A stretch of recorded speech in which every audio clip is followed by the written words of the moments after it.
Guys, welcome back to our YouTube channel. और मैं हूं आयुष और मैं लेके चलता हूं आज आपको केदारनाथ की यात्रा पर। तो मेरे साथ एंड तक बने रहें, आपको बहुत आनंद आने वाला है इस वीडियो में। तो हमने अपनी यात्रा को सुबह 3:30 बजे गौरीकुंड से शुरू किया था। गौरीकुंड में सुबह 2 बजे से ही लाइन लगनी शुरू हो जाती है, जिसके कारण हमने सुबह 2 बजे ही लाइन लगा ली थी। तो आप सभी को भी अपनी यात्रा की शुरुआत हरिद्वार से करनी होगी। हरिद्वार से ही आपको सोनप्रयाग तक की बस मिल जाएगी। मंदाकिनी नदी के किनारे बसे बाबा केदारनाथ के मंदिर को जाने का एक यही रास्ता है। सबसे पहले आप हरिद्वार पहुंचते हैं। हरिद्वार के बाद आप योग नगरी ऋषिकेश पहुंच जाते हैं। इसके बाद देवप्रयाग होते हुए आप पहुंचते हैं श्रीनगर। श्रीनगर के बाद रुद्रप्रयाग होते हुए आप पहुंच जाते हैं सोनप्रयाग। सोनप्रयाग से ही आपको शेयरिंग जीप मिलती है। इसके आगे आपको शेयरिंग जीप द्वारा जाना पड़ता है गौरीकुंड। गौरीकुंड तक आप 50 रुपये पर पर्सन के हिसाब से जा सकते हैं। तो दोस्तों, हम पहुंच चुके हैं गुप्तकाशी में और यहाँ से सोनप्रयाग की दूरी केवल 25 किलोमीटर रह जाती है और हम पहाड़ों का आनंद लेते हुए सोनप्रयाग के लिए निकल पड़ते हैं। और अगर आप भी केदारनाथ यात्रा करने की सोच रहे हैं तो ये बिल्कुल सही समय है केदारनाथ जी के दर्शन का। मई जून के महीने में केदारनाथ में हल्की हल्की बारिश होती रहती है, तो इस महीने में आपको जाने में कोई दिक्कत नहीं होगी। अगर आप इसके बाद जाते हैं तो आपको भारी लैंडस्लाइड का सामना करना पड़ सकता है। तो मेरी राय यही रहेगी कि आप मई जून में ही दर्शन करने जाएं। मैं अपने आप को बारिश से बचाने के लिए रेनकोट पहन लेता हूँ, क्योंकि मैंने पहले से ही रेनकोट खरीद लिया था। अगर आप भी मेरी तरह बाइक पर ट्रैवल कर रहे हैं तो कृपया करके पहले से ही रेनकोट खरीद लें, क्योंकि और अगर आप बस से यात्रा करने की सोच रहे हैं तो आपको GMVN की साइट पर जाकर यात्रा टिकट बुक करना होगा, क्योंकि यहाँ पर 700 रुपये से 800 रुपये के बीच में आपको टिकट मिल जाता है। अगर आप ऐसा नहीं करते हैं तो प्राइवेट बसेस द्वारा 2000 रुपये चार्ज किया जाता है। धाम पर अधिक वर्षा होने के कारण हमें यात्रा नहीं करने दी जाती। इसी कारण हमें सोनप्रयाग में रूम की व्यवस्था करनी पड़ती है और हम अपना रूम पार्किंग के निकट ही लेते हैं, जिससे यात्रा में कोई बाधा ना आए। अगली सुबह 3:30 बजे हम अपनी यात्रा को शुरू कर देते हैं। जय बाबा केदारनाथ। मेरा सुझाव है कि आप भी सुबह ही अपनी यात्रा को शुरू करें, क्योंकि जैसे जैसे समय बीतता जाता है वैसे वैसे भक्तों की भीड़ लगती जाती है। जैसे जैसे हम आगे बढ़ रहे थे वैसे वैसे ही मेरी इच्छा बढ़ती जा रही थी बाबा के दर्शन को। तो मैं चलता गया। हालांकि मैं बहुत थका हुआ था। जैसे जैसे मैं ऊपर चढ़ रहा था वैसे वैसे मुझे बहुत ऑक्सीजन की कमी महसूस दे रही थी, लेकिन मैं बाबा के नाम को लेता गया, जपता गया और मैं ऊपर चलता गया।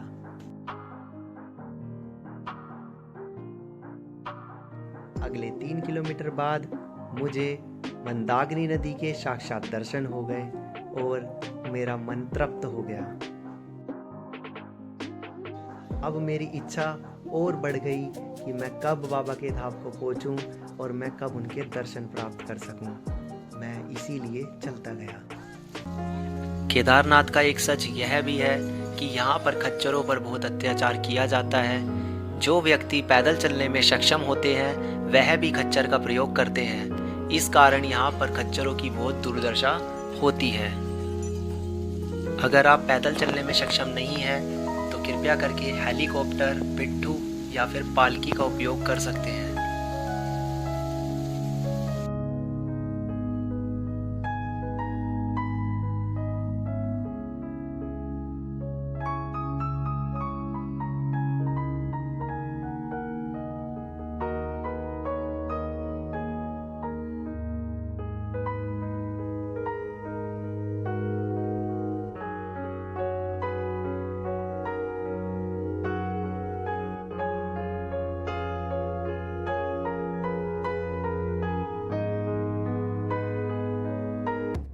आगे चलते हुए हमें मिलता है ये मंदाकिनी नदी पर बना हुआ ब्रिज, जो कि बहुत अद्भुत दिखाई देता है। इसका नज़ारा हम आपको अभी दिखाएंगे। ये देखिए मंदाकिनी नदी कितनी उद्गम रूप में यहाँ पर हमें दिखाई देती है।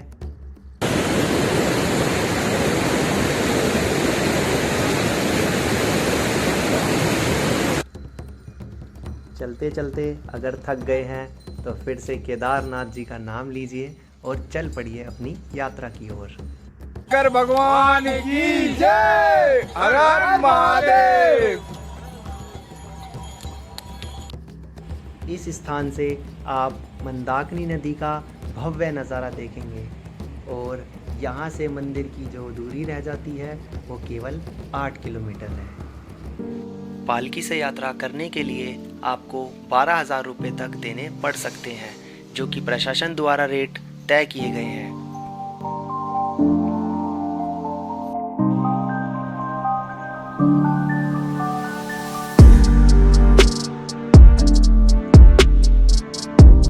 ऊंचाई के साथ ठंड भी बढ़ती चली जाती है, जिसके कारण यहाँ पर वर्षा बर्फ़ के रूप में होती है। तो मुझे दिख जाती है बर्फ़ और मैं इसको देखकर अपनी खुशी रोक नहीं पाता और चल देता हूँ अपनी यात्रा की ओर।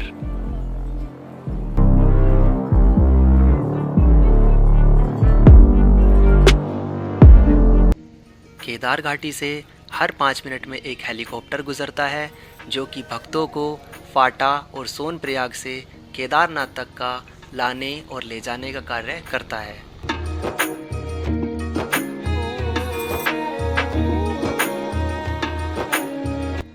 चलते चलते हम बेस कैंप तक पहुंच जाते हैं और यहाँ से मंदिर की दूरी 1 किलोमीटर रह जाती है। काफ़ी सारे यात्री बेस कैंप में ही रुक जाते हैं और यहीं पर विश्राम करते हैं और आगे की यात्रा के लिए यहीं से पैदल मार्ग चुनते हैं। यहाँ पर बहुत सारे टेंट हाउस मिल जाएंगे, जिसमें से नंदी हाउस में हम रुके थे, तो ये बहुत अच्छा रहेगा। इसमें 4 आदमियों के लिए आपको 1200 रुपये देने पड़ते हैं।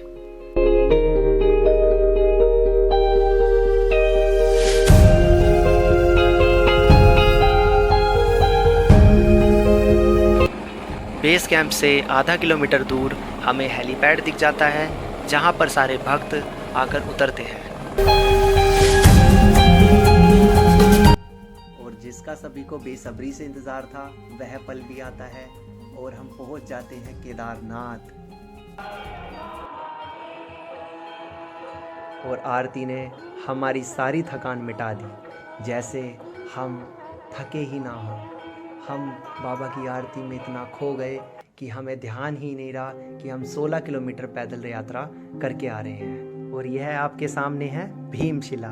भीमशिला की बहुत मान्यता है, क्योंकि 2016 की आपदा में यह पत्थर आकर मंदिर से 50 फुट की दूरी पर रुक गया था। मंदिर के पीछे आप देखेंगे काफ़ी सारे भक्तजन अपने घर के लिए यहाँ से जल लेके जाते हैं, जो कि शिवलिंग पे किया हुआ अभिषेक का जल होता है। आप प्रसाद चाहे तो बाहर से भी खरीद सकते हैं।